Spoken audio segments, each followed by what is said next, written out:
In this space, we will explore different aspects of mental health, psychiatry, and psychology, with the goal of educating ourselves and growing together. We will discuss topics such as anxiety, depression, stress, self-esteem, resilience, and much more, always focused on providing updated information based on scientific. Mente Aprende, our goal is for you to learn how to take care of yourself, so that you can live a fulfilling and happy life. So join us on this journey of learning and personal growth, and let's build a community that promotes mental health and well-being. Welcome to Mente Aprende. Thoughts and emotions. Who influences whom? Hello everyone. My name is Jorge and I am a psychiatrist and part of the Mente Aprende team. Welcome to another episode of our podcast. Today, we are going to explore a fascinating topic that can be a source of stress and suffering for some people, while for others, it can be a source of mental health. The topic we are going to explore today is the relationship between our thoughts and emotions. In this episode titled Thoughts and Emotions, Who Influences Whom, we will discover how our beliefs and thoughts can influence our emotions and vice versa, and how our emotions and mood can affect and bias the way we perceive reality, how we perceive ourselves, and how we feel that others perceive us. Emotions definitely have a significant impact on how we process information. By understanding this bidirectional interaction, we can develop better strategies to deal with and manage our emotions and thoughts more effectively, which will help us lead a more balanced and healthy life. So without further ado, let's start exploring this fascinating connection between our thoughts and emotions. Let's start by discussing how our thoughts influence our emotions. Our thoughts, interpretations, and beliefs influence how we feel. One of the theories or schools of psychotherapy that has written best about this relationship is cognitive theory, which includes cognitive therapy and cognitive behavioral therapy. Our thoughts have a direct impact on how we feel, and therefore, on our reactions and behaviors. The way we interpret a situation and the beliefs we have about ourselves, others, and the world in general play a key role in how we feel. I will give two examples to illustrate this relationship. Imagine you receive a message on WhatsApp from your partner or a friend saying, "I need to talk to you for a few seconds." How would you interpret this situation? What thoughts would come to your mind at that moment? Some people may interpret it as a sign that something is wrong, or that they did something wrong and the other person is upset, and obviously, these thoughts will make them feel bad. Anxiety, distress, fear, or sadness may appear. On the other hand, if they interpret this message as an opportunity to meet with this person, to catch up, and to share, they may not only not feel bad but also feel good, motivated, and happy. This is something we see every day in psychology and psychiatry consultations. It's impressive how the same situation can be interpreted and experienced completely differently by people, and how illnesses such as depression and anxiety disorders contaminate and bias our thoughts and interpretations. I invite you to pause and ask yourself if this has ever happened to you. Many people, when reading text messages or emails, interpret them as aggressive or annoying if the text is in capital letters. If someone takes a long time to respond to a WhatsApp message, we often think they don't want to talk to us or that they are upset, etc. Here we can see how our minds are experts in creating stories, in making judgments and opinions, in assuming what others might be thinking, with the aggravating factor that most of the time, we are fused with our thoughts, and we see these stories as absolute truths. We forget that they are just thoughts. The way we think and our beliefs are closely related to our upbringing, the different experiences we've had throughout our lives, or sometimes our mood. But in a way, this is good news because just as many of these things are learned, they can also be unlearned and replaced with much healthier and adaptive learning. In these examples, we see how our beliefs and thoughts generate different emotions depending on how we perceive, interpret, and evaluate each situation. Most people say, "I feel bad about this situation." "I feel good about what happened to me." "I feel bad because of another person." And we're not aware that what really influences us the most are our thoughts, more than the situations themselves. In cognitive behavioral psychotherapy techniques, there's a technique called cognitive restructuring, and it's precisely about giving people tools so that every time they feel bad, Through a diary, a record, they learn to be aware of how they're interpreting different situations and how these interpretations are ultimately the main responsible for how we feel and how we react more than the situation itself. Obviously, this is a process. It's a process of unlearning to relearn, and ideally, it's better to do it with the help of a mental health professional, be it a psychologist or a psychiatrist, through a psychotherapy process. Now let's look at the opposite relationship. Let's see how our emotions and our mood influence our thoughts. This point is very important since most self-help books emphasize how thoughts influence our emotions. But most of these books ignore that the relationship can be completely bidirectional and our emotions and mood also have a great impact on our thoughts and perceptions. The brain is a fascinating and complex organ, and it's amazing to see people who have always been optimistic, positive, and who face their problems very well.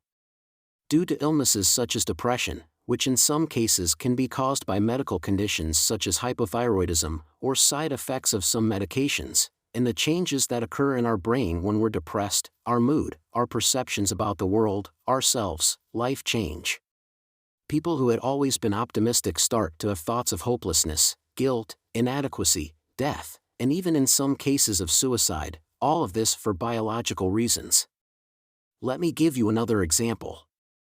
In anxiety disorders, people tend to magnify all kinds of situations, to live in the future, to worry about distant things, or to be afraid of developing cancer or other illnesses even if they have no symptoms or medical problems.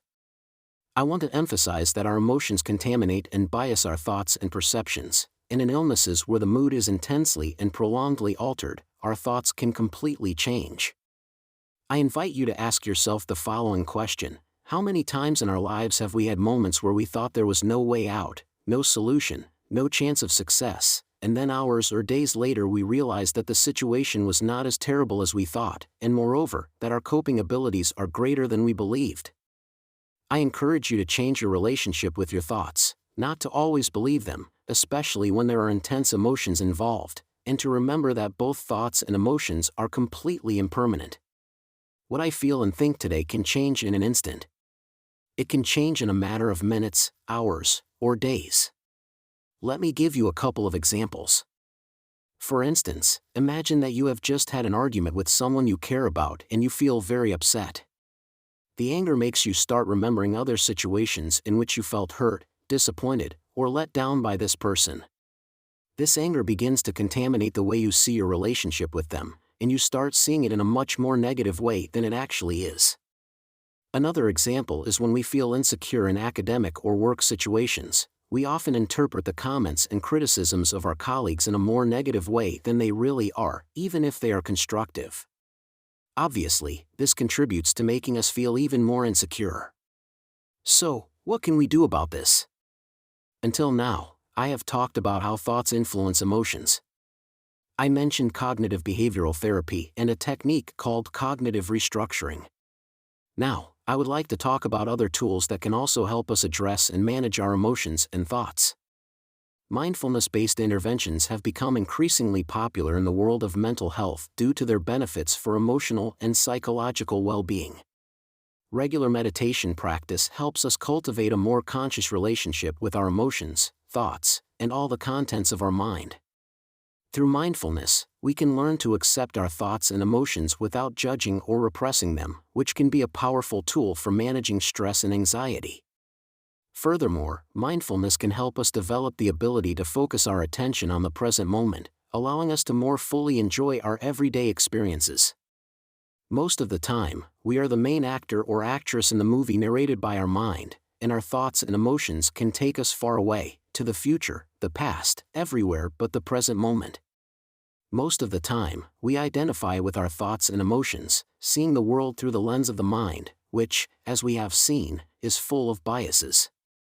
Other times, especially when there are unpleasant thoughts and emotions that we do not like, we tend to reject them, become upset with their presence, judge or criticize ourselves for feeling or thinking in a certain way, and ultimately, this creates more suffering.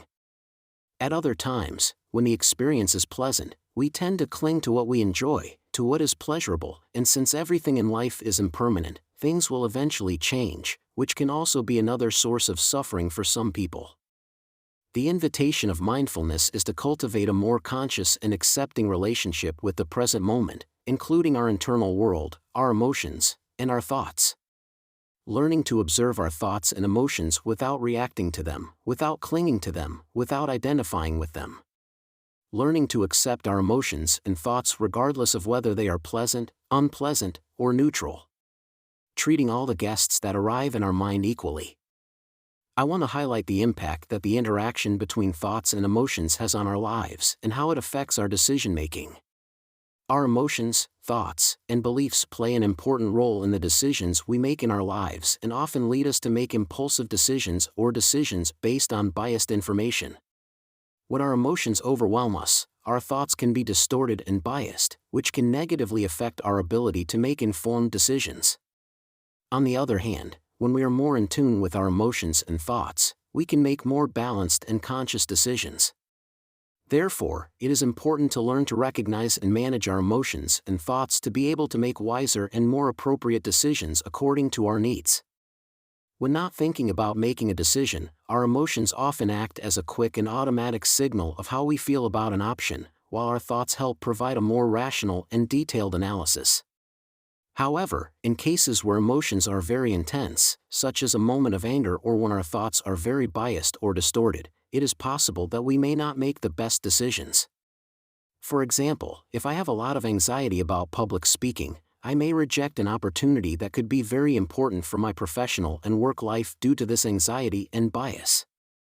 Emotions can have a significant impact on our decision-making, and often lead us to make impulsive decisions or decisions based on fear or anxiety. However, by practicing mindfulness, we can learn to recognize and manage our emotions more effectively. Mindfulness helps us cultivate a mindful and non-judgmental awareness of our emotions, which allows us to make more informed and conscious decisions. Instead of simply reacting to our emotions, we can learn to respond to them in a more reflective and conscious way, which enables us to make more balanced and appropriate decisions according to our needs. In summary, mindfulness can be a valuable tool for improving our ability to make informed and conscious decisions by helping us recognize and manage our emotions more effectively.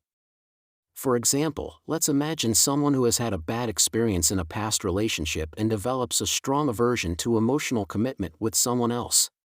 As they meet someone new, their fear of being hurt leads them to make impulsive decisions and avoid any kind of emotional commitment, even if that person is a good match for them. This person may be making decisions based on fear and anxiety rather than an objective evaluation of the situation. In conclusion, the relationship between our thoughts and emotions is bidirectional and complex. Thank you for joining us on this episode of Mente Aprende. We hope you have learned something new and useful for taking care of your mental health and that of your loved ones. Don't forget to subscribe and share.